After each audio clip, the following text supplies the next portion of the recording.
வாழைப்பூ டோக்லா கிரேவி. வாழைப்பூவை அரிஞ்சு எல்லாம் சுத்தம் பண்ணிவிட்டு நல்லா பொடியாக அரிஞ்சு எடுத்து வச்சுக்கணும்.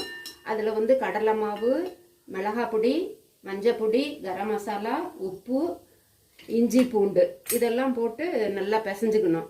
பிசைஞ்சதுக்கப்புறம் இட்லி மாவு, நல்லா கெட்டி இட்லி மாவு அளவுக்கு தண்ணியை ஊற்றி அதை ஆவியில் தட்டில் எண்ணெய் தடவி அதில் ஊற்றிட்டு ஆவியில் வேக வச்சு எடுத்து அதை இது மாதிரி கட் பண்ணிவிட்டு லேசாக கொஞ்சம் எண்ணெய் ஊற்றி ஃப்ரை பண்ணி எடுத்து வச்சுக்கணும்.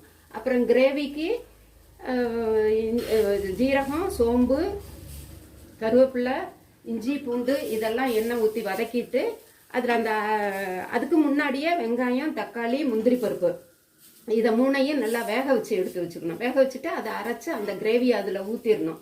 ஊற்றிட்டு அதுலேயும் மிளகாய் பொடி, கொத்தமல்லி பொடி, மஞ்சள் பொடி, கரம் மசாலா இதெல்லாம் போட்டு நல்லா உப்பு போட்டுடணும். கொதிக்க வச்சுட்டு இதை வந்து இது மாதிரி ஃப்ரை பண்ணதை ஆறுனதுக்கப்புறம் எடுத்து அதில் போட்டு சும்மா ஒரு கொதி வந்தவுடனே எடுத்து வச்சு சாப்பிட வேண்டியது தான். ரொம்ப நல்லாயிருக்கும். மேலே கொத்தமல்லி தூளை தூவிக்கலாம்.